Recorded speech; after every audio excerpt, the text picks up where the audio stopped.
Bueno, lo que vamos a charlar ahora es este texto de Carlos A. de Matos, Estado, procesos de decisión y planificación en América Latina. No se olviden nunca que nuestra materia es planificación en contextos regionales, planificación social, pero lo pensamos en contextos regionales, no solamente desde el punto de vista nacional. Y eso es importante. Está escrito en 1987, pero les digo, desde el punto de vista teórico no hay nada nuevo bajo el sol. Todos los que siguen escribiendo, y después lo vamos a ver cuando veamos más adelante los manuales para diseñar políticas públicas y los manuales para evaluar políticas públicas, van a darse cuenta que en la introducción de esos manuales hacen referencia a estos autores y a estas teorías sobre las cuales estamos conversando nosotros. Y como hice el otro día con los textos que vimos la semana pasada, no, el anterior, cuando hablamos del copete que le puso del coreano, ¿se acuerdan? Hoy también voy a leerles el copete que pone el autor en su texto, que es una cita de Jürgen Habermas, que es un filósofo alemán. La cita es de 1985 y dice, cada intervención sobre estructuras sociales complejas tiene imprevisibles consecuencias y los procesos de reforma solo pueden defenderse en tanto escrupulosos procesos de prueba y error, controlados cuidadosamente por aquellos que tendrán que soportar las consecuencias. ¿Qué les parece? ¿Qué quiere decir esto? Léanlo, tómense ahí medio minuto para charlarlo y díganme qué les parece. Y un poco la complejidad de lo que es la planificación, a contraparte de lo que es la ortodoxia latinoamericana de los 60, que supone, digamos, estructuras fijas, reduccionismo económico, etcétera. Ahí lo que está planteando Habermas que algo así como es imposible planificar, pero hay que hacerlo. Yo creo que la planificación se va, ¿Quién me habla ahí? Que no los veo. Nelly, Nelly, bien. eh, la planificación se va reconstruyendo en la marcha, porque a partir de prueba y error es que se va planificando nuevamente. Bien. ¿Están de acuerdo con eso que dice Sí, ahí yo Nelly? me sumo con Eli también. Digo, Totalmente. me suena ahí lo de prueba y error, que uno cuando planifica, los contextos también determinan un poco cómo se va a llevar a cabo esa planificación, ¿Quién me habla qué ahí? cosas pasan. Karen, Karen. Karen. Sí, y cambian los contextos también. claro, Pero, Entonces, pero es típico de las ciencias sociales el cambio constante sobre lo planificado. Sí, después van a ver que al final el hombre este hace como un... Justo yo estoy haciendo ahora un seminario sobre epistemología y estaba hablando, y siguen hablando de lo mismo, ¿no? En el año 2020, de la imposibilidad de prever en ciencias sociales. O sea, seguimos discutiendo esas cuestiones, pero lo fundamental para mí es que ¿alguien más quiere opinar sobre esto? Es esta idea de la planificación, no dice exactamente, es intervención sobre estructuras sociales complejas, pero es la planificación entendida como proceso, como prueba y error, o sea, diseño de una política pública, de una diseño y planificación de una política pública, control en la aplicación, evaluación y vuelta a poner en valor, digamos, esa maquinaria. Es como un proceso continuo. Este, y pone, esto me parece que es importante, el control en aquellos que tendrán que soportar las consecuencias. ¿Qué quiere decir eso para ustedes?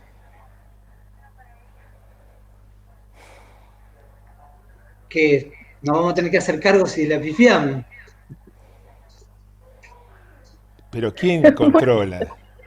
claro, el control no venía a ser yo, pero la persona que los que ejecutan serían los planificadores. Pero, es una palabra control muy fuerte, pero soportar las consecuencias me parece que es la población, la gente que va a ser beneficiada por esta planificación y demás. Pensando en voz alta, no sé si estará Es que esa es la, contar correctamente. esa es la idea. O sea, Es como lo que pasó con Asumiendo el IFE, riesgos. profe. bueno, pero ahí cómo sería el ejemplo del IFE. Claro, porque se planificó de una forma y después fue tanta la masividad que cuando llegó a la población se desmadró, no se pudo sostener la planificación inicial y tuvieron que salir a buscar, o sea, se tuvo que recurrir a otras cuestiones, ¿no? Otra forma de planificación. Sí, Creo yo, me parece que es por ese lado, me parece, ¿no?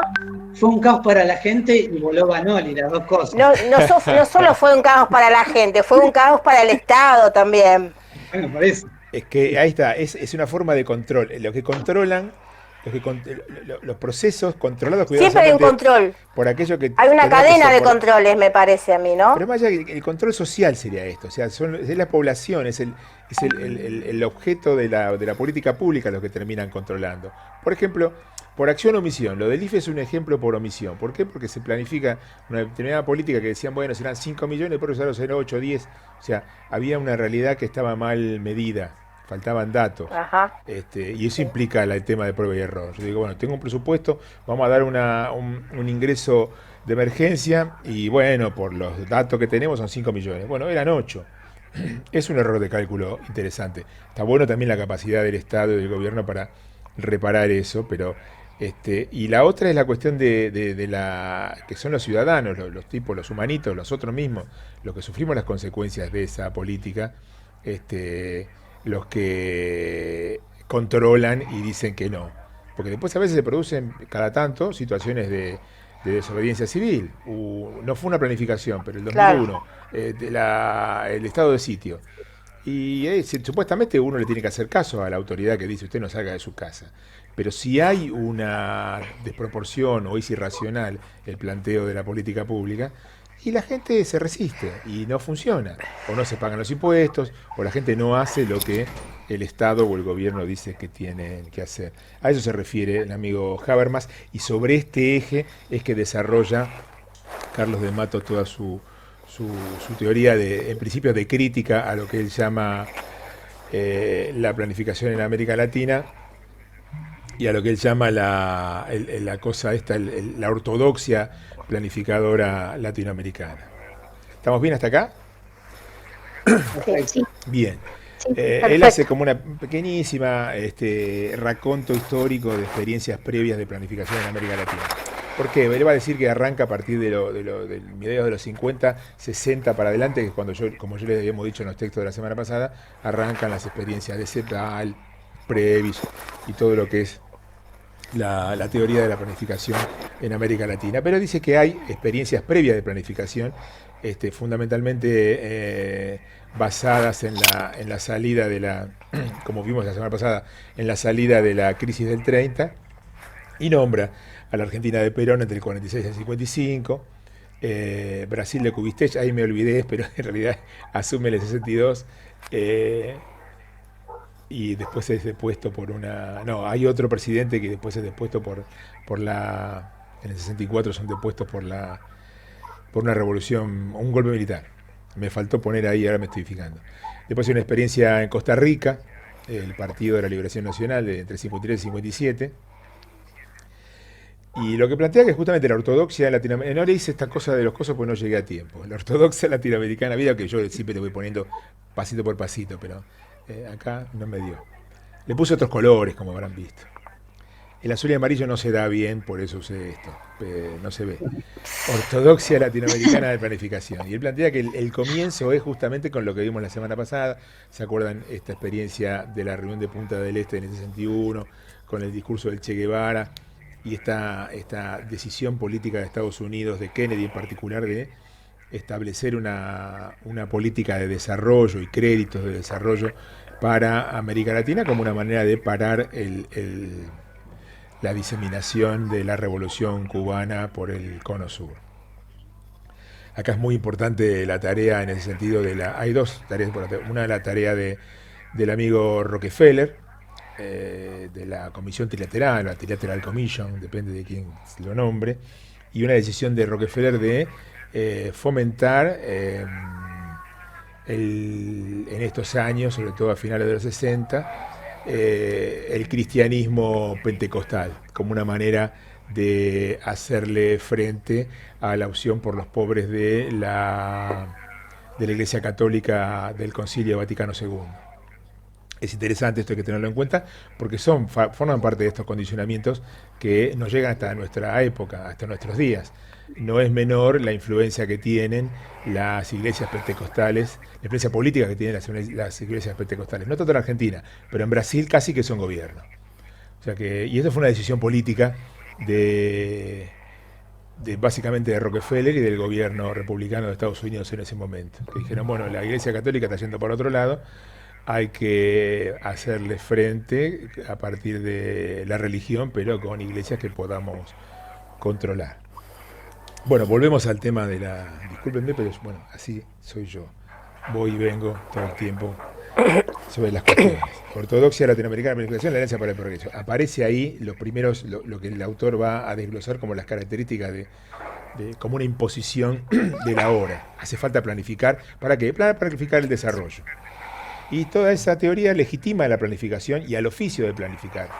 O sea, a los planificadores, a lo que nosotros pensamos que vamos a hacer o que ustedes, yo pienso que ustedes deberían plantearse que van a hacer en el futuro como funcionarios públicos, ministros y por qué no, ministres y por qué no, presidentes, presidentas, como diría Cristina. Esta ortodoxia planificadora plantea el autor que trae problemas al final, sobre todo en la década de los 80, y con problemas que tienen que ver con el fracaso, y esto genera una crisis de la planificación. Y después va a empezar a desglosar el porqué, cuáles son las características. Y empieza a plantear lo que son lo que él dice que son los rasgos de la ortodoxia planificadora latinoamericana. Habla de tres características fundamentales o tres rasgos fundamentales, que son el voluntarismo utópico, el reduccionismo economicista y el formalismo. Del voluntarismo utópico plantea esta idea muy voluntarista, que es que los planificadores pueden imponer sus ideas sobre los decisores. Esto es muy de la década del 60-70. Que tiene que ver, sobre todo en América Latina, se impuso a través de gobiernos autoritarios. ¿Qué tiene que ver? Con que, bueno, la política deja de ser importante, algo de esto habíamos visto la semana pasada, y los que saben, y hay que dejarles el poder a los técnicos, que son los que saben. Entonces, el único camino al desarrollo es la planificación. Pero la planificación hecha por los técnicos apolíticos, técnicos apoyados simplemente en la razón instrumental y la razón racional, y que son los que son capaces de hacer planes para que nuestros países puedan desarrollarse de la misma manera que se desarrolló el primer mundo. Esto también forma parte de la utopía del desarrollismo, ¿no? Toda una corriente de pensamiento latinoamericana, muy interesante desde el punto de vista económico, que descubre o plantea o denuncia la dependencia, pero dice que el camino para superarla es desarrollarse económicamente, para llegar a los niveles de vida de los países centrales. Olvidándose, por eso lo del voluntarismo utópico, que los países centrales nunca van a querer que los países periféricos nos desarrollemos igual que ellos. ¿Por qué? Porque nos quieren seguir vendiendo sus cosas y se quieren seguir llevando las materias primas. Es así de sencillo. La pelea tiene que ser por otro lado. Otro rasgo de la ortodoxia latinoamericana, en el medio yo le estoy mandando las críticas, ¿no? Es la idea del reduccionismo economicista. O sea, todo se resuelve a partir de los parámetros económicos, de los indicadores económicos, y las soluciones son planes económicos. No hay planes integrales de desarrollo que contemplen las múltiples facetas de la sociedad. Entonces, las soluciones son solo de instrumentos de política económica, entonces se minimizan los alcances del conflicto social y se idealiza de una manera parecida o en consonancia con el voluntarismo utópico, se idealiza el Estado. Y no se puede o no se piensa la viabilidad política, ¿se entiende? Los que saben son los que planifican y entonces hacen diseños estructurales y de desarrollo y dice esto es lo que hay que hacer y acá tenemos que ir. Y no se piensa, no se mensura, no se mide, no se tiene en cuenta la realidad política y social de los distintos países, de las distintas sociedades y de las distintas estructuras sociales y de los distintos estados. Entonces no se piensa la viabilidad política. Y como tercer punto importante o rasgo de la ortodoxia latinoamericana está el tema del formalismo o un excesivo formalismo. este tema del apego a los procedimientos y a la organización institucional. En la mayoría de los estados aparecen en esta época, mediados de los 60, organismos centrales de planificación. Como yo le dije, en la Argentina la primera oficina de planificación del Ministerio de Economía es de el año 66-67, durante la dictadura de Onganía. Porque era el paradigma teórico, el territorio inmaterial sobre el cual se pensaba el desarrollo nacional. Había que tener una oficina que centralizara la planificación. Pero eso implicaba una separación entre planificación y ejecución. Esto lo vamos a ver más adelante. ¿Por qué? Porque se inserta un organismo centralizador de la planificación en un Estado que ya venía haciendo cosas y que ya tenía estructuras burocráticas. ¿Se entiende? Entonces esto viene a ser como ponerle una bocina de camión a un Fiat 600. Ponemos una oficina de planificación en un Estado que estaba pensado para otra cosa. Entonces se separa la planificación y la ejecución. Los que piensan hacer una cosa y los que van a hacer son de otra oficina, de otro ministerio, tiene otra formación, y esto genera problemas.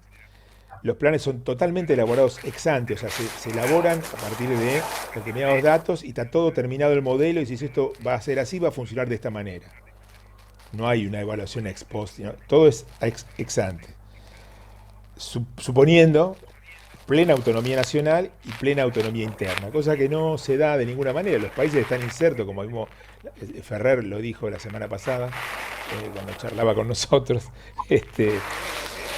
que no es verdad. Los países estamos insertos en un concierto internacional que no podemos manejar y que hay que tener en cuenta para poder establecer modelos de planificación y modelos de desarrollo. Entonces lo que termina pasando que este modelo o esta ortodoxia latinoamericana termina teniendo demasiada rigidez y rápidamente los planes se vuelven obsoletos. Entre otras cosas porque la gente no quiere estas soluciones. ¿Estamos bien hasta acá? ¿Preguntas? Sí, ¿Dudas? estamos bien. ¿Hay alguien que tiene una radio o una nave espacial de la Guerra de las Galaxias prendida que hace unos ruidos mortales? No soy yo. Sí, escucho como una radio, pero no sé quién es. Si alguien puede silenciar la radio o Una radio y un matar al ET. No, ET no, porque es bueno. Está el audio de Marcela prendido. Ah, bueno. ¿Lo apago? Sí, No sé, o apagar la radio o la tele, lo que tengas puesto. Claro, A mí no me molesta, claro. Pero la tele está muda. Ah, bueno. ¿Ahora? Ahora sí. Ahora no. Ah, pero estaba No. muda, estaba en mute la tele. Bueno. Debe ser los movimientos del micrófono de ella con la ropa y esas cosas, Puede me parece. ser. Claro, cuando agarra los cables y eso, No me puedo quedar quieta, discúlpenme, odio estar sentada. Está no bien. pasa nada. No, igual se escucha una voz en off. Igual en No algún importa, lado no hay importa. Seguimos. No molesta. Bueno, Perdón. empieza a analizar, esta idea de las posibilidades y necesidades de la planificación en América Latina. O sea, ¿por qué sería necesaria la planificación y cuáles son las condiciones de posibilidad de esa planificación en América Latina? Y arranca con una pregunta que es muy interesante, porque después la va a retomar y la vamos a volver a ver la semana que viene con el texto de Carlos Matus, que ¿es posible la planificación en formaciones sociales capitalistas? Matus se pregunta algo parecido y hace como una historia sobre las diferencias que hay para planificar en estados capitalistas y en estados socialistas. Pero bueno, eso lo vamos a ver la semana que viene. Y lo que plantea hace como una especie también de raconto sobre casos de relativo, faltó la éxitos de planificación. Y habla del modelo del Partido Revolucionario Institucional en México, que es un partido que surge de la Revolución Mexicana en 1910 y gobierna hasta entrado los 90 en México, casi 70 años de gobierno. Habla del Estado Novo en Brasil, que es un poco la idea de Getúlio Vargas, se me olvidó el nombre del partido de este muchacho, pero Getúlio Vargas fue un presidente brasilero que plantea la idea del Estado Novo, un nuevo Estado, con una nueva organización y planificado para el desarrollo de Brasil. El vallismo en Uruguay. Valle fue un presidente de los años 30, 40 en Uruguay que lleva a cabo una transformación muy importante del Estado uruguayo. Y la característica fundamental, y esto ténganlo en cuenta, que es que en estos tres modelos, acá el autor suele pasar esto, pero lo voy a decir yo porque yo tengo mi corazoncito, no pone a Perón, pero es un ejemplo, el peronismo del 45 al 55 es un ejemplo claro también de planificación, de lo que después va a llamar el autor planificación normativa. Y es importante esta característica que plantea el autor, que es que planifica el que tiene la hegemonía política. Esto resuelve muchas cuestiones con respecto al tema de la planificación. Después vamos a ver que no siempre pasa esto, y esto trae problemas, o le trae problemas a la ortodoxia planificadora. ¿Por qué? Porque es el mismo Estado, el gobierno, el partido político que gobierna, que además gobierna con una gran mayoría de apoyo popular, el que establece los planes de desarrollo y establece los planes de modernización. Entonces es interesante. ¿Me escuchan ahí? Porque acabo de tocar el volumen. Es importante que si planifica el que tiene la hegemonía política, se solucionan o se facilitan muchas cuestiones. ¿Por qué? Porque da, como dice abajo, un grado razonable de coherencia interna. Pues cada uno de los componentes de este plan de desarrollo fue diseñado y ejecutado en función de los objetivos básicos del proyecto político vigente. Eso forma parte de los atributos de la planificación. ¿Está bien? Y plantea que estos modelos, estamos hablando ya características de posibilidad de la planificación en América Latina, que tiene que establecerse o aparecer la negociación como medio de concertación social. Después vamos a ver que no está, después medio que se contradice esta idea de negociación como medio de concertación social, porque estos son ejemplos pioneros de planificación estratégica, sentar a los empresarios, sentar al movimiento obrero, decir, bueno, queremos plantearnos este modelo de desarrollo económico y social, redistribución de la riqueza, cada uno va a ganar tanto o cuánto, y eso también es una condición necesaria para la posibilidad de planificar. O sea, si esto se cumple, la planificación es posible. Fundamentalmente porque la necesidad de la planificación para dar respuesta al proceso de desarrollo, porque el mercado no da respuestas. El mercado, como dijimos, si quieren lo vamos a volver a repetir 1000 veces, para mi concepción política, ideológica, filosófica, epistemológica, el mercado genera desigualdad. Entonces no puede direccionar los modelos de desarrollo, no puede direccionar los modelos de planificación social. Entonces hace falta planificar para dar dirección a ese desarrollo y modificar esta tendencia que tiene el mercado a aumentar la desigualdad. Al final del texto lo trae con un ejemplo el autor, para los que lo leyeron, si se acuerdan, él plantea justamente eso, ¿no? La libertad de mercado, y uno que dice, pero el mercado genera desigualdad. O sea, dos teorías sociales que justifican modelos de planificación distintas. Y ese es el problema que tenemos los científicos sociales. ¿Estamos hasta acá? Estamos. Bien. ¿El resto murió? No. Y ahora plantea por qué la necesidad de la planificación, ¿no?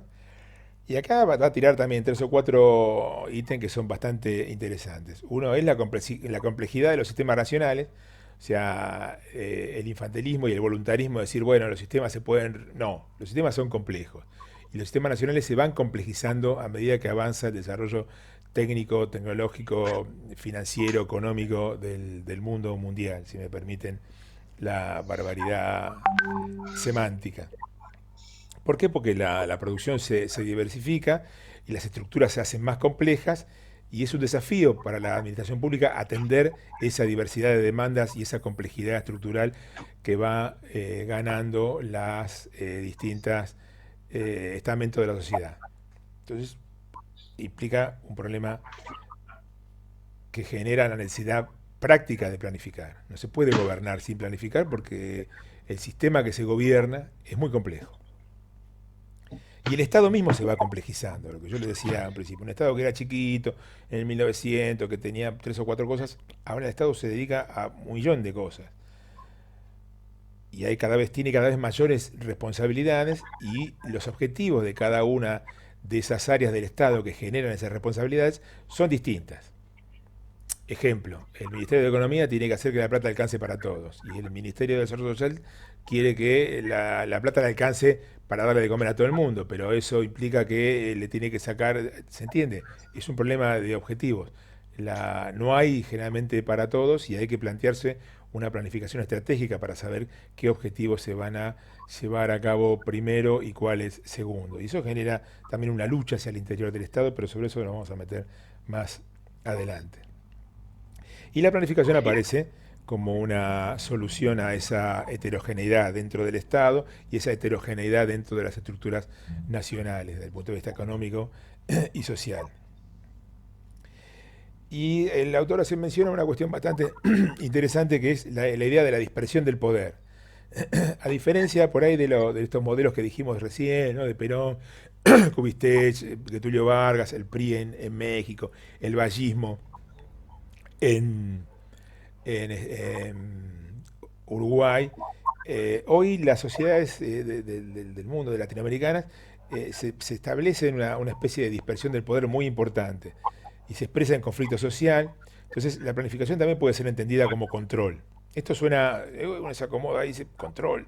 Y un poco sí, control, encauce del conflicto o solución del conflicto a partir de la concertación social o que gane uno de los dos modelos en conflicto. En la Argentina es un caso particular porque más adelante el autor va a hablar de esta idea de la concertación en términos de cuáles son los límites posibles de la planificación y ahí tiene que ver el modelo político y cuál es la racionalidad dominante.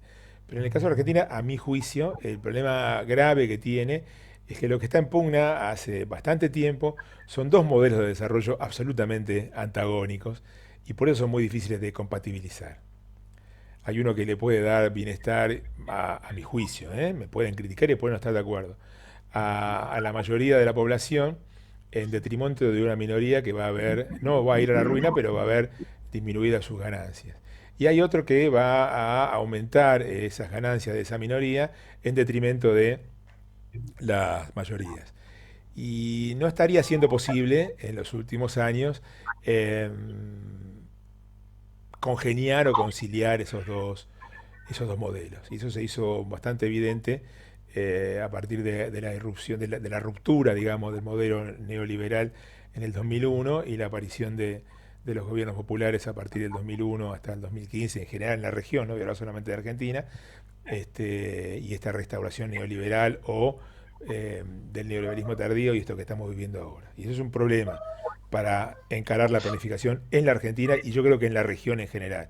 Es lo que pasa en Bolivia, que le costó un golpe de Estado, es lo que pasa en Ecuador, que gana las elecciones Lenín Moreno con el mismo partido de Correa, pero después y empieza a desarmar los avances que había hecho Correa. Bueno, hay una serie de cuestiones que hay que ahí ir pensando porque en realidad me parece que es central que podamos pensar si nos pensamos como planificadores, en cómo resolver eso, cómo resolver ese conflicto social, ese conflicto de dos modelos que aparentemente son antagónicos y que nos impiden avanzar porque no se termina de imponer uno sobre el otro. La idea de por qué es necesaria la planificación, otra cuestión es porque es absolutamente necesario producir escenarios futuros. ¿Qué queremos? ¿Dónde queremos llegar? ¿Queremos ser un país así, asá, más acá, más allá, más arriba, más abajo, más o menos desarrollado, producir un poco de cada cosa, especializarnos? Hoy, como decíamos la semana pasada, la idea de la especialización en una sola cosa, para muchos gobiernos, aún los más liberales, aún los más librecambistas, aún los menos controladores, se están dando cuenta que no es una buena política, porque en casos de crisis se dan cuenta que no pueden establecer o que hay cosas que no pueden fabricar y que estaba tan tercerizada la economía que no son capaces de coser medio barbijo para poder abastecer a sus propios sistemas de salud. La idea de los métodos y las técnicas de planificación como auxiliares de la acción de gobierno, ya no desde el punto de vista del voluntarismo utópico que los técnicos planificadores resuelven todo, sino como elemento auxiliar de la acción de gobierno, al servicio de un proyecto político, Y es necesaria, por último, la planificación porque hace falta insertar a nuestros países y a nuestros modelos de desarrollo en un sistema internacional muy complejo. Entonces hay que prever ese escenario futuro para desarrollarse en un contexto que está condicionado externamente, que no nos determina, que no dice que hay cosas que no se pueden hacer, pero que nos quitan margen de maniobra con respecto a la posibilidad de desarrollarnos independientemente. Por eso es tan importante que la semana que viene les voy a pasar, no un texto porque va a ser muy largo, pero les voy a pasar un resumen que hice en un Power de los organismos internacionales. Por eso es tan importante la idea de la integración regional. Es la única condición de posibilidad de que cada uno de nuestros países pueda desarrollarse independientemente en un contexto globalizado en el cual los países desarrollados no quieren que nos desarrollemos. Va a ser mucho más fácil ese desarrollo independiente si lo hacemos como bloque sudamericano o como bloque latinoamericano, para poder romper un poquito este condicionamiento externo impuesto por bloques económicos inmensos como Estados Unidos y sus aliados, como Europa, como China y como Rusia, que son los que emergen, digamos, como los dominantes en este mundo multipolar al cual nos estamos asomando. Uy, se murió. Ahí está. Siguen las características de por qué sería necesaria la planificación. Otra vez puse métodos y técnicas de planificación como auxiliar de acción de gobierno. Volví a repetir lo mismo, ¿no? Bueno, No, coordinación y eficacia no estaba. Ah, ahí está. Bueno. Y la contracción, el impacto de la revolución industrial tampoco. Bien. Lo que Pero bueno, dos nuevos jugadores. repetí la de arriba estaba. No, pero digo, esto ya lo vi. Que la planificación le permita justamente dar coordinación y eficacia a la decisión del gobierno tiene que ver con eso, con que el gobierno pueda llevar a cabo un plan específico de desarrollo, de planificación social a nivel macro, que le permita contar con las herramientas, con la burocracia necesaria, con el personal del Estado entrenado específicamente para llevar a cabo esas políticas, y para eso es absolutamente necesaria la planificación. Y la idea de planificar para esto que les pongo, que tiene que ver con el punto de la filmina anterior, que está arriba, iniciación del sistema internacional complejo, condicionado porque estamos el autor habla ahí de la segunda revolución industrial. Bueno, ahora estamos como en la cuarta, como en la quinta, qué sé yo. La revolución de la informática, de los medios masivos, de las redes sociales. Hay que poder medir ese impacto en cada uno de nuestros países y entonces ese impacto en el modelo de desarrollo de nuestros países. Porque no estamos inermes frente a eso. De hecho, la pandemia es un condicionamiento externo que no manejó nadie, pero que nos va a dejar secuelas. Esto que estamos haciendo ahora es una manera de ponernos en fase con lo que está pasando a nivel mundial. Extraordinariamente, sí, de una manera fuera de programa, sí, pero estamos virtualizando materias y carreras que no están pensadas para la virtualización, y eso implica dar respuesta justamente a este impacto de las nuevas tecnologías que no sabemos cómo va a terminar. Pues sigue avanzando esta idea de planificar. Se preguntaba la posibilidad de planificar en un país con sistema capitalista, y después plantea la planificación en un contexto periférico. Somos Argentina, somos Sudamérica, somos América Latina, somos la periferia del mundo. Esta idea que ya viene desde los 60, idea de centro-periferia. Nosotros somos la periferia.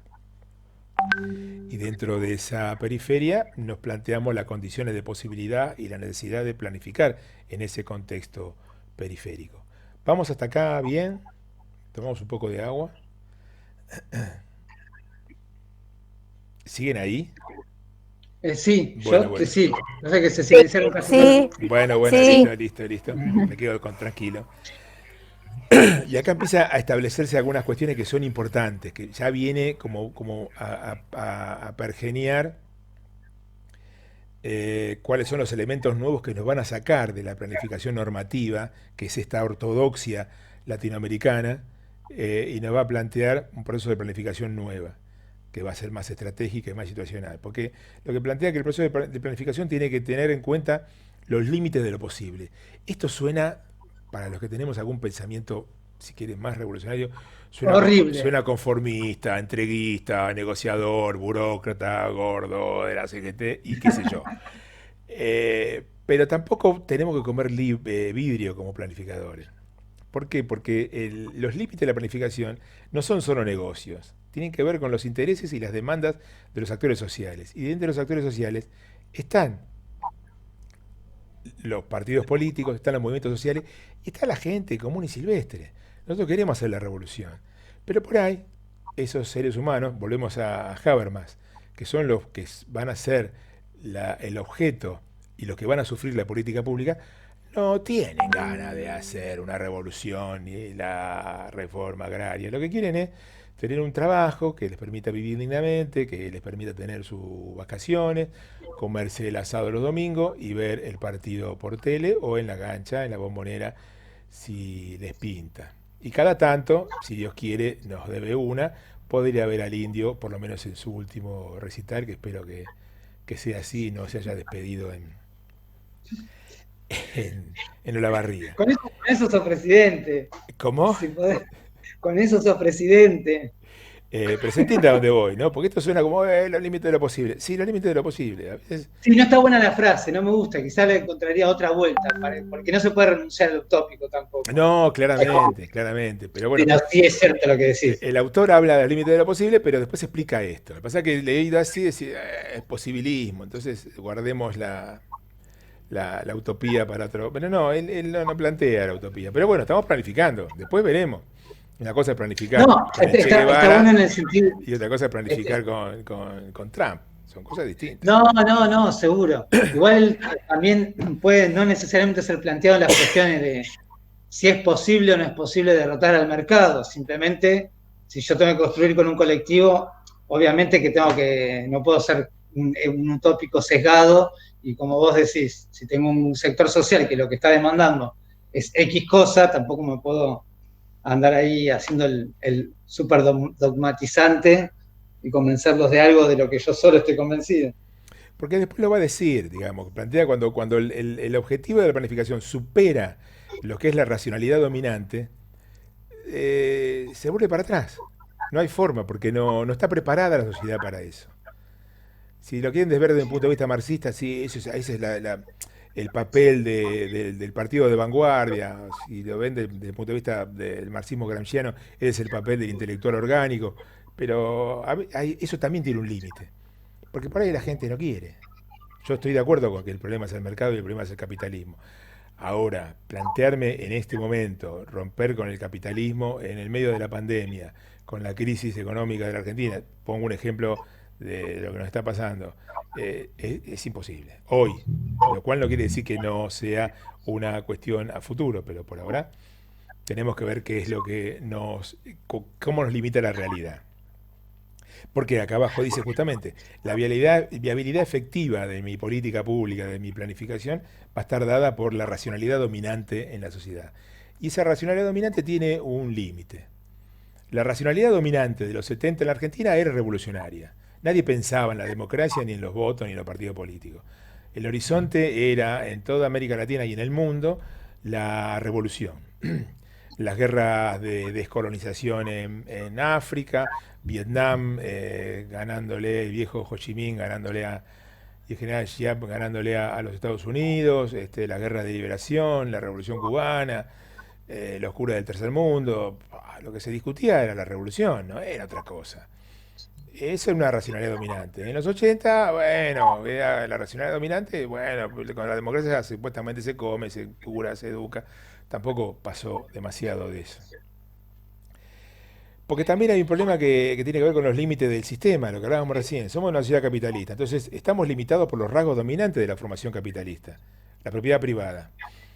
Hoy da para cuestionar desde una planificación la propiedad privada. Miren el lío que se armó cuando Fernanda Vallejo dijo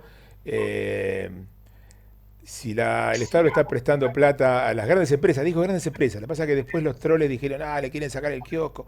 No, las grandes empresas, si yo le pongo plata a la Volkswagen para que pague los sueldos, está mal que el Estado después diga, bueno, no me lo devuelvas, dame un 10% de las acciones. Pero eso es ir en contra de la propiedad privada. Bueno, ahí hay una racionalidad dominante que hoy no estaría muy claro si la podemos superar.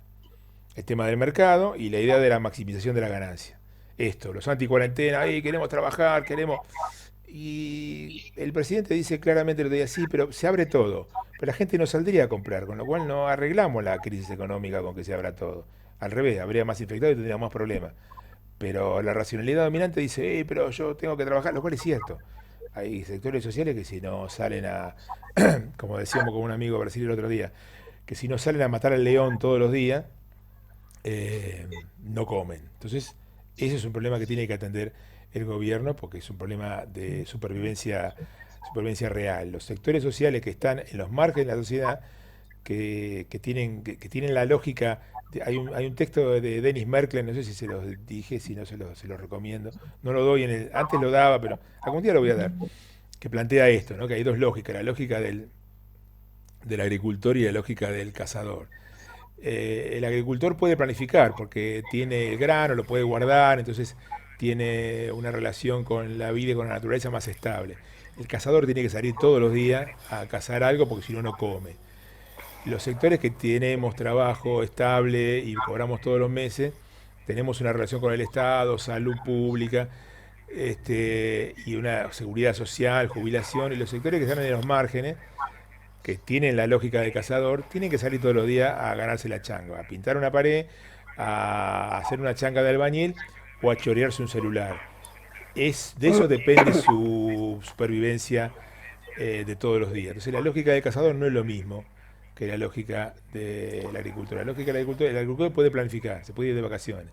El cazador no, tiene que cazar todos los días de su vida y tiene que estar en buenas condiciones físicas porque si no, no come. ¿Se entiende, no? ¿Cuáles son cómo limita esta realidad la posibilidad de planificar? Y cómo la subjetividad de cada uno también condiciona la forma en la que nos relacionamos con la planificación. Es fundamental en un contexto periférico saber la orientación y el contenido del proyecto político vigente y que ese proyecto político vigente sea expresión ideológica del grupo social dominante, porque eso implica confrontación o concertación. Esto que le dije hace un ratito, el grupo social dominante de la Argentina no son los sectores populares, son los sectores que tienen la capacidad económica y financiera de manejar los medios de comunicación y que se llevan la plata de las cosechas y demás. Y si el proyecto político que vota la gente no tiene que ver con esta clase dominante, se produce un problema de confrontación. Ahora, una pregunta que les dejo. ¿Es posible concertar con estos sectores? ¿Con algunos sectores de la llamada burguesía nacional? Yo no lo sé. No sé la burguesía nacional puede ser de la estructura económica dominante imposible. Vos te la llevas puesto, no, tenés que, digamos, no, con la relación agraria, con las multinacionales, con todo eso. Pero eso no es burguesía. La burguesía es otra cosa. Bueno, por eso. Eso no es burguesía, eso ya son directamente monopolios ricos. La burguesía es otra cuestión. Por supuesto. Pero igual creo que no. También es relativo. Creo que son más peligrosos los burgueses. Yo creo que los burgueses son más peligrosos que los ricos, da la sensación a mí. Porque son el camino que tienen los ricos para la destrucción del populismo. Bien, piénsenlo. Mira, me estoy dando una idea voy a abrir un foro mañana en el coso. Voy a decir, ¿cómo se resuelve esto? ¿Confrontación o concertación? Conectación y contenido. No, siempre concertación. Siempre concertación. La confrontación es mala, pero... Vamos a ver. No siempre. Eso lo vemos. Porque confrontación no implica agarrarse a los palazos. Ojo, también hay una cuestión ahí de cómo se resuelven los conflictos.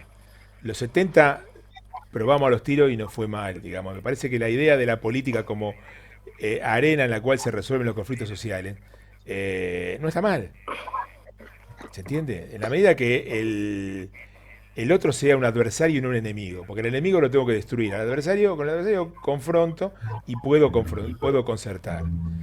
Al enemigo, decía un viejo general, ni justicia. Es complejo, yo le estoy dejando ideas para pensar, cosas que ahora charlando y hablando con ustedes, también me cuestiono a mí mismo. Seguimos. El Estado como arena de conflicto de las fuerzas sociales. Es interesante esto, sobre todo en América Latina, lo que vimos del Estado, lo que vimos de la autonomía relativa del Estado, porque en algún comentario que yo les hice, en América Latina el Estado es el que conformó la sociedad.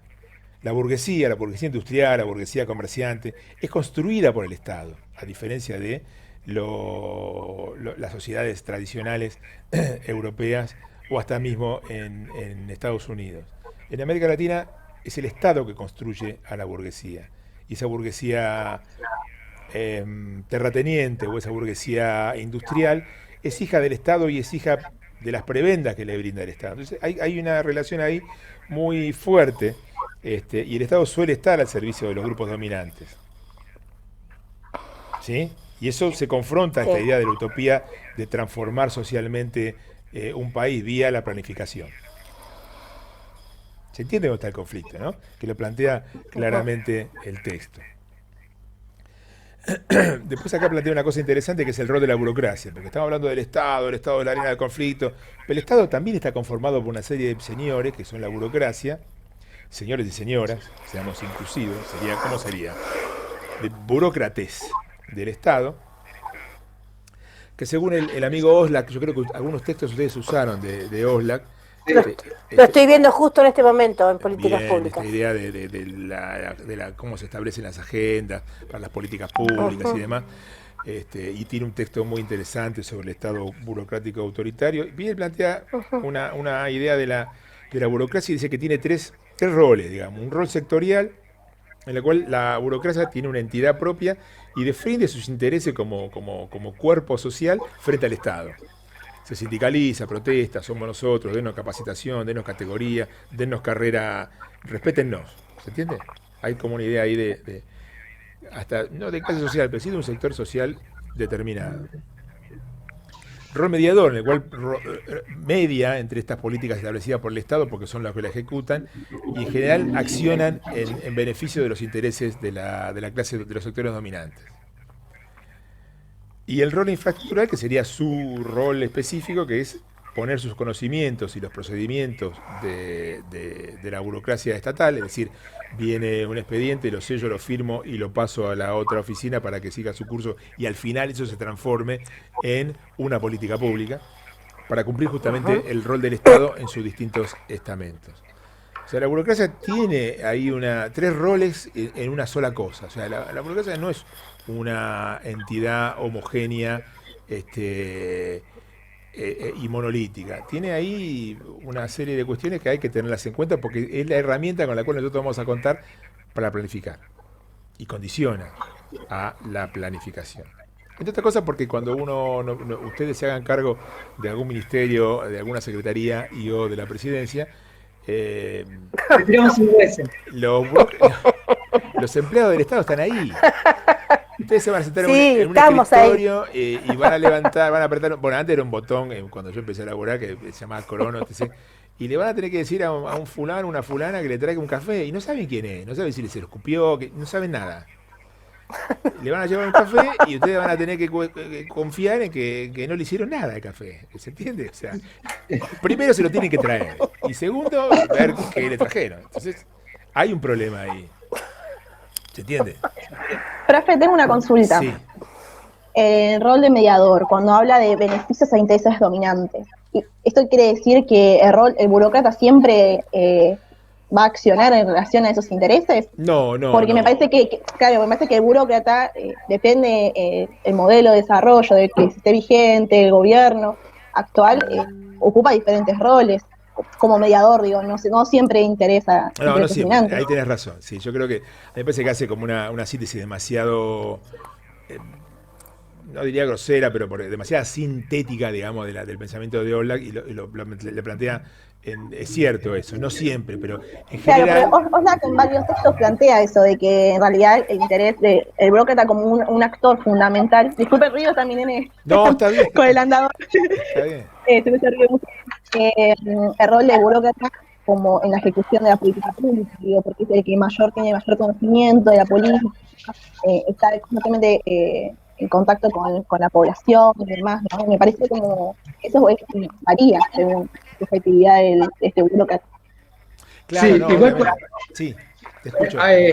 Cuando vimos autonomía relativa del Estado, es similar, digamos, a la posición de Oxlack de alguna manera, en cuanto a que sí, puede tener alguna, ¿cómo se dice? Alguna autonomía, pero la que refiere a los, es más, no sé si es Pinto o Delgado que directamente dicen, el Estado está para garantizar la subsistencia de los sectores dominantes, y después todo lo demás es hacer malabares para sostenerlo. Y bueno, nada, después también está la complejidad de la ideología política de quien asume el rol de administrador del Estado, pero no, hasta ahora yo no vi ningún Estado diciéndole, bueno, muchachos, salvo en Cuba, muchachos, ya está, las empresas son de acá, se distribuye la riqueza, estas son las órdenes del Estado, digamos, siempre están ahí en un toma y daca, digo, no por malintencionados, sino porque los otros tienen los fierros. Exactamente, yo creo que ahí, a ver, ahora entiendo y sé por dónde va la cuestión. Oxlack todo el tiempo habla de la burocracia, no habla de los burócratas. Entonces, estamos hablando del accionar como conjunto. Se entiende que tiene adquiere como estos tres roles. Y es cierto lo que dice. ¿Quién me habló al principio que había dicho que Oxlack tenía otros textos que hablaba? Karen. Karen. Pero ahora entendí cuál es por ahí, yo al personalizar en el ejemplo de quién te trae el café, que es un señor o una señora, pero hablo en realidad Oxlack plantea la idea de la burocracia como una cosa, pero como una cosa que no es monolítica, pero que al final termina, porque en este texto también termina diciendo lo mismo de Matos. Va a decir al final, si ustedes lo leyeron todo, va a decir al final, pero en realidad se planifica para mantener el orden social imperante. Y esa es la crítica principal que le hace a la ortodoxia planificadora. No se puede cambiar el orden social desde la planificación. Es la política lo que hace eso, que planifica en función. ¿Se entiende, no? Sí. Primero hay que ganar la hegemonía política y colonizar de alguna manera la racionalidad dominante para que sea posible planificar el cambio que se hizo a partir del triunfo político, del triunfo en el territorio inmaterial del paradigma político de la transformación social. ¿Se entiende, no, lo que digo? Sí, sí. Sí, pero se aclaró un montón. Necesitaba eso.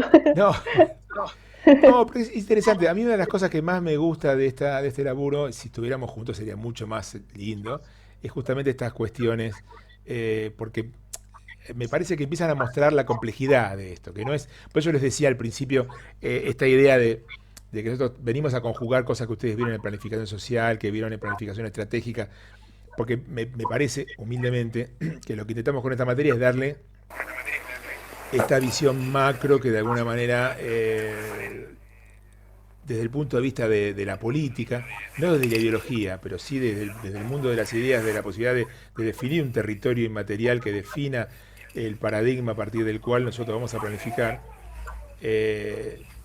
nos permita tener una visión, o les permita a ustedes pensarse como planificadores y tener una visión más global de todas estas cuestiones, que no es aplicar una receta, porque como les dije al principio, yo cuando lleguemos a la tercera unidad, yo les podía haber dado directamente el manual, y es eso, es decir, pongan los objetivos, se escriben así, se escriben allá, se evalúa de esta manera, pero sin este marco de complejidad no se puede pensar una política social integral, como después vamos a ver que lo plantea en otro texto, repito, en la unidad 3 y el mismo Vilas.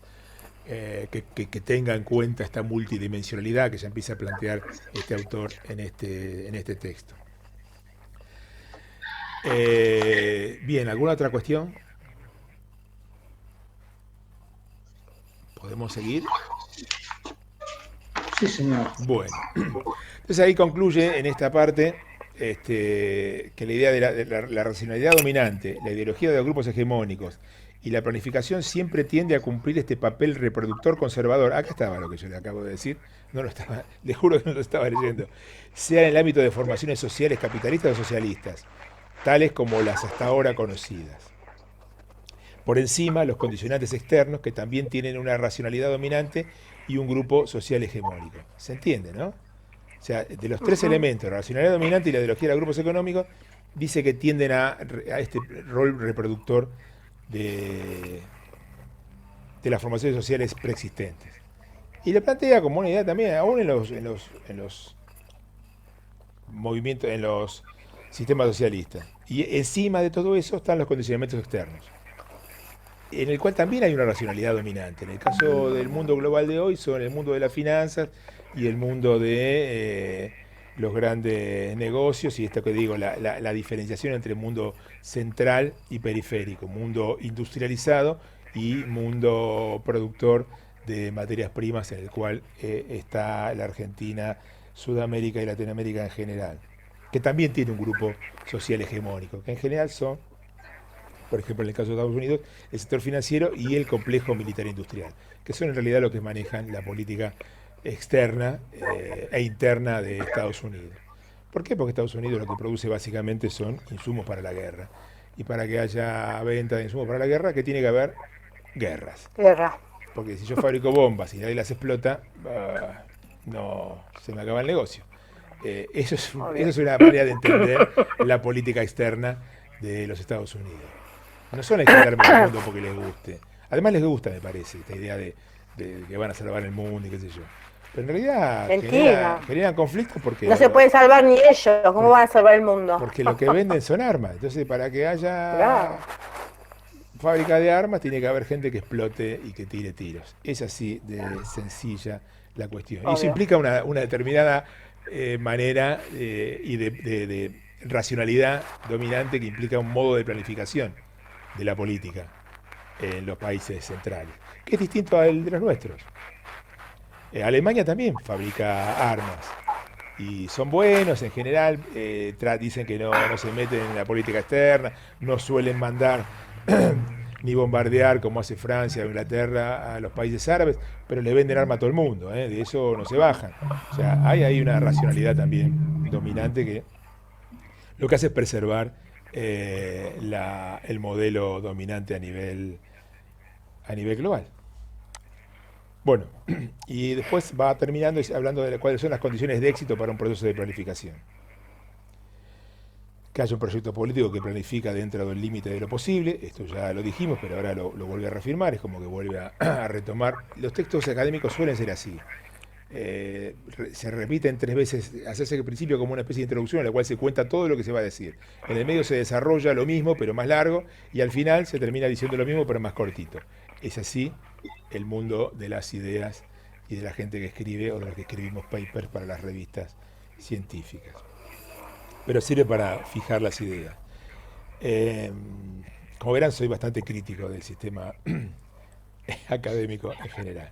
Proyecto político que planifica dentro del límite de lo posible. ¿Por qué? Porque el peligro está en desbordar la racionalidad dominante. Si yo hago más cosas de las que está dispuesto a soportar la sociedad, lo más probable es que no tenga éxito, que tenga que volver para atrás. Si yo hoy en la Argentina, nosotros, cualquiera, viene acá y viene un plato volador y gana las elecciones y quiere hacer una reforma agraria, lo más probable es que no funcione. O que funcione durante los 4 años que dure su gobierno y cuando se vaya, todo vuelva para atrás. No hay forma de sostener una racionalidad dominante. Un ejemplo claro, la ley de medios. Yo creo que es una ley maravillosa, pero que estaba más allá de la racionalidad dominante.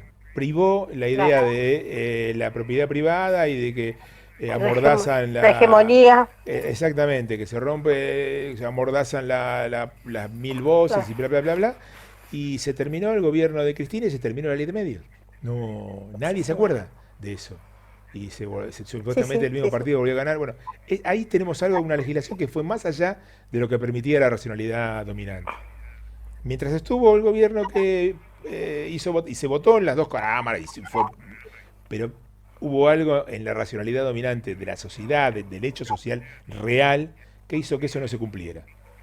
Ganaron los medios hegemónicos. Eso es así. Habrá que pensar por qué, pero evidentemente desde el punto de vista de Matos, que la idea siempre cuando uno analiza un texto es analizar la realidad desde los puntos de vista que nos plantean los autores, después podemos discrepar. Uno puede decir, eso es un ejemplo claro de una ley que fue más allá y cuando se terminó ese partido vino otro y la sociedad lo olvidó. ¿Por qué? Porque no era un problema relevante, evidentemente. Era un problema por ahí para los militantes, es probable. Era un problema para los este, intelectuales, Trabajadores. probablemente. Era un problema pero para el laburante no sé si era un problema. No, para los trabajadores de los medios. Para trabajar en el medio sí, pero digo, para el común de la gente, para el sentido común Ah, no. imperante. También tuvo que, en algunos casos, también algunas leyes que tienen que ver con leyes políticas públicas, con discapacidad, y algunas también hubo un retroceso, que mucha ¿Seguro? gente no lo conoce, que los conocemos los que trabajamos en desarrollo social, que tuvimos bastantes complicaciones. Pero bueno, como no es común, no sale al tapete, no es público, la gente no lo sabe. O sea, no es tan macro como la ley de medios, pero también tiene que ver con el partido. Por ahí el ejemplo de medios es el más, pero que se me claro, el ocurre más hoy conocido, pero tocó varias áreas, el tema de no estar, se va un gobierno y se van muchas de las leyes que ese gobierno puso como ley pública. Absolutamente. Bueno, lo otro parece una verdad de perogrullo, pero que es real, porque lo va a retomar después Matus en el segundo texto que vamos a ver, que cuál es la condición de éxito, que el que tenga el gobierno tenga la capacidad de gobernar, o sea que no necesariamente el que tiene el gobierno tiene capacidad de gobernar, sino miren el ejemplo de la Alianza. Tenían el dominio formal del aparato del Estado, pero no tenían capacidad de gobierno. Lo que hacían iba para atrás. Dijeron, recortamos el presupuesto de las universidades, Bolón y las universidades, paro, volvió para atrás. Recortamos. Y el 2001 explotó, el diciembre explotó todo. O sea, es condición de éxito que el gobierno tenga capacidad para gobernar. Legitimidad y capacidad seria. Y que haya una compenetración y capacidad de ejecución de la burocracia con el proyecto político. O sea, que la burocracia esté entrenada y que esté en consonancia con lo que el proyecto político gobernante quiere planificar. Porque si no, no hay forma. Si yo no logro que me traigan el café, mal puedo lograr que me distribuyan los remedios o los anticonceptivos en la sala de los barrios, en los SIC de los barrios, ¿se entiende? ¿No? Hay un problema ahí de implementación y de que tiene que haber una capacidad de ejecución de las políticas públicas. Y acá es donde viene la cuestión esta de la idea del problema de la ciencia social. Cuando dice que haya conexión causal clara en la fundamentación de los planes de desarrollo, que es el problema de las ciencias sociales. ¿Para qué? Para prever. ¿Se entiende? Que yo A va a pasar B. Eso lo podemos decir en química, lo podemos decir en física. En las ciencias sociales siempre es más complejo. Y ahí pone esto que ya dijimos hace un rato, el ejemplo del mercado. Que alguien dice, el mercado ordena todo, listo, no hace falta más nada. Y otro dice, guarda, el mercado, con lo cual yo suscribo, genera desigualdades. O sea, son dos visiones sobre el mismo hecho social que implican justificar políticas sociales o modelos de planificación distintos. ¿Se entiende? Entonces es interesante y es absolutamente necesario que haya una conexión causal clara y que todo el mundo esté convencido de que si yo hago A va a pasar B. Y que todo el mundo sepa que si pasa B está bien. Y que no proteste y que se sienta contenido y contento con esa causa, con ese efecto de la política que yo hice. Y me fui para atrás, ¿cómo hago para volver para atrás? Entonces ahí el autor habla de la racionalidad acotada, que está sujeta, esto lo copié, a las limitaciones cognitivas relacionadas con sus propias carencias y con la multidimensionalidad del mundo social. No hay soluciones óptimas, solo posibles. Hay incertidumbre. Es un problema, muchachos, nosotros y muchaches, nosotros salimos a planificar a un mundo cambiante en el cual, y encima en un mundo donde hay humanitos y seres humanos que a veces están de acuerdo y a veces no, y a veces piensan A y a veces piensan B. O sea, no hay soluciones óptimas, siempre son soluciones de compromiso. Lo que hay que saber siempre es tener la mayor cantidad de datos, tener un buen trabajo de campo, tener la mayor cantidad de certidumbre sobre el problema que yo voy a atacar, para de esa manera tener la menor cantidad de errores. Que va a haber, pero para que se pueda establecer esta idea de planificar, ejecutar, mientras ejecuto controlo y después evalúo al final y vuelvo a planificar. ¿Se entiende? Es un proceso continuo que después lo vamos a ver cuando lleguemos a esa parte, pero que es fundamental porque tiene este sustento teórico. que es de la racionalidad acotada. Yo puedo hacer cosas, pero en función del límite que tengo para conocer el hecho social o el fenómeno social, con las carencias que tengo, porque a veces el Estado no tiene las herramientas. Lo que hablábamos hoy del IFE, el Estado no tiene las herramientas, no tenía las herramientas para saber que en vez de 5 millones eran 8. Porque el mundo de no registrado justamente es no registrado. Y evidentemente la encuesta permanente de hogar, las herramientas con las que contaba el Estado, no eran idóneas, no eran buenas para saber la realidad. Teníamos una foto que ni siquiera era vieja, era una foto nueva, pero que sacaba la mitad de la realidad. La otra mitad no la veía. Y sobre todo la idea de saber que los hechos sociales tienen múltiples dimensiones. Y si eso no lo tenemos en cuenta, tampoco se puede planificar. Y con todos estos condicionantes, muchachos, las soluciones no son óptimas, son soluciones posibles, y es lo que hay, diría un amigo mío. No se pongan mal, no se cortan las venas, que esto recién empieza. Y después te habla al final de dos tipos de capacidad planificadora, ¿no? La capacidad rutinaria de planificación, esto es interesante, ténganselo en cuenta, anótenselo, que es lo que hace el Estado todo el tiempo. Hay determinadas cuestiones que ya el Estado las hace per se, salud, educación, previsión social, seguridad, o sea, son cosas, por ejemplo, el plan de vacunación, eso es una planificación social, pero que ya está, se repite rutinariamente, cada tanto se puede modificar porque aparece una vacuna nueva. Pero son cosas que ya está, el Estado está aprobado y tiene capacidad para hacer eso. Se hace, no diría solo, pero hay como una inercia con respecto a esas cuestiones, lo mismo que en cuestiones de seguridad, en cuestiones de la educación. Se piensa, se planifica todo el tiempo, pero hay determinadas cuestiones que andan solas. A veces andan bien, a veces andan mal, pero andan solas. Y la otra es la capacidad estratégica de planificación, que es una gama relativamente reducida de tareas que se identifican como requiriendo la atención de los hacedores de política, sería, del más alto nivel, o de los responsables políticos del más alto nivel. O sea, la capacidad estratégica está constreñida a menor cantidad de cuestiones. Pero la idea es, a partir de acá, por eso plantea acá yo no puse el título porque es muy largo, plantea la vieja nueva planificación, porque lo que plantea la planificación estratégica acá es decir, volvemos a las experiencias exitosas de planificación, con mejoras que vienen de la praxis, de la planificación capitalista. O sea, estamos haciendo cosas en función de lo que vimos, lo que estudiamos, y esto se puede hacer mejor. Porque cuando lo hicimos de esa manera, salió mal, entonces lo hacemos de otra manera. Sin salirnos del capitalismo, pero volviendo o pudiendo acotar cuáles son aquellas áreas en las cuales yo puedo planificar estratégicamente, que no son todas las áreas del Estado. Hay cosas que, insisto, se hacen solas. ¿Por qué? Dice, porque la planificación tradicional no logró dominar esta capacidad rutinaria de la planificación todavía. Hay cosas que hace el Estado que el gobierno no puede cambiarlas. Porque no es así, cuando quiere planificar, o si vamos a cambiar todo esto, y el tipo que yo hace 30 años que hago esto acá. Eso dice la burocracia, no un señor o una señora. ¿Se entiende? La burocracia tiene como esa cosa de que para modificarla, lo cual no implica echar gente, no implica reducir la planta del Estado, sino que implica hacerla más eficiente en función de la planificación, de la capacitación y de la jerarquización del empleado público, tiene una inercia que a veces hace que la planificación estratégica del Estado o del gobierno o de los responsables políticos, de los decisores políticos, no logre torcer esta inercia que implica la planificación tradicional.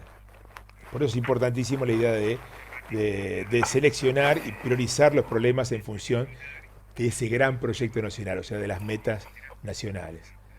Esto sería como el final de la presentación. No sé qué les pareció, a ver si puedo dejar vuelvo acá, dejar de presentar, así les veo la cara, si todos murieron o están bien. ¿Qué les pareció? Se hizo muy largo, ¿no? El texto es largo y es complicado. Es denso.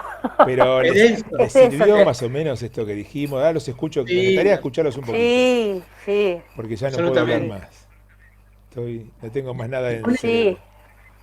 Me pone muy loco ver los redondelitos, ¿viste? No ver a mis compañeros que están los redondelitos de la C, la cena. Bueno, pero hacemos, acá está Jesús, acá está Nelly, acá Cristian, no sé quién es. Nadia, Belén. Jesús, sí, Lenny, Karen. Bueno, están todos, están todos. Bueno, los escucho, les escucho. Preguntas, dudas. Yo esto lo voy a volver a colgar, no creo que hoy, porque cuando termine con ustedes, de verdad hoy me voy a tomar un vinito tranquilo, porque ya esta es insisto, la cuarta conferencia que tengo hoy.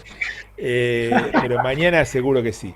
La semana que viene vamos a ver de Carlos Matus, tenemos 2 capítulos que son largos, así que vamos a ver uno la semana que viene con una presentación de PowerPoint de los organismos internacionales para que no sea tan pesado. Hoy ya hice el cronograma, voy a tratar de colgarlo, cómo van a ser el cronograma clase de acá hasta el 25, mejor dicho, el 25 de julio es sábado. Nosotros tendríamos la última clase el 22 de julio. Ya para fin de esta semana le voy a poner la fecha de entrega del trabajo final, como para que ya lo vayan teniendo en la cabeza y nos dé la posibilidad a mí de corregirlo en la semana de integración y de conversar un poco sobre el contenido del trabajo final y qué sé yo. ¿Dudas? ¿Preguntas? Carmen. De Matos no tengo. Sí, es un texto como para volver a leer un par de veces, porque... Es denso. No, sí, no, yo sí le llamaría de decir, o sea, no es para lectura a primera vista, no es que tire un par de conceptos y qué sé yo, sino que desarrolla y con cierta, como se dice, versatilidad a la que uno no está acostumbrado a la hora de leer, y bueno, hay que prestar atención. Pero no, está bueno el texto. No, miren, yo como ejemplo, imagínense que lo releo cada vez que lo tengo que volver a dar, porque yo no laburo de memoria. Y sin embargo, y siempre le encuentro cosas nuevas, porque me parece que es un texto muy rico, e insisto, tiene como un montón de cosas que vamos a volver a retomar con Carlos Matus la semana que viene, y esto ya es teoría de la planificación, que a ustedes les tiene que permitir, para mí, hilar con los otros conceptos que vieron en materias similares en la carrera. Mi idea, para mí sería fundamental que ustedes se piensen como planificadores y como tipos y tipas que sean capaces de pensar estas políticas macro y cuestionarse los límites del poder efectivo del Estado y cuestionarse, porque esa es la idea. Saber que no somos omnipotentes, pero pensar que podemos cambiar la realidad. Eso es lo más difícil de congeniar. Saber que no podemos resolver todo, pero pensar que vale la pena intentar resolver todo. Digo para no bajonearse, pero me parece que esa tiene que ser la concepción. Porque si no, caeríamos ahí sí en esto que dijimos que no estaba bueno, en el posibilismo de decir, bueno, no se puede hacer más nada. Sí, se pueden hacer cosas. Se puede pensar en grande y después ir achicando en función de las cosas que realmente se pueden hacer y dejar las cosas más grandes para... Como diría, hay una frase que dice Frei Beto que a mí me encanta, y con esto no lo jorobo más. Tenemos que dejar el pesimismo para tiempos mejores. Ahora no nos podemos permitir ser pesimistas. Así que me parece que esa es un poco la idea que tenemos que llevarnos de esta materia y la idea de cómo debemos planificar. Uno tiene que planificar siempre de una manera positiva, aún en los peores momentos. Así que me parece que ese es un poquito la- el espíritu, por lo menos que a mí me animó para armar esta materia y que me da ganas y que la disfruto todo el tiempo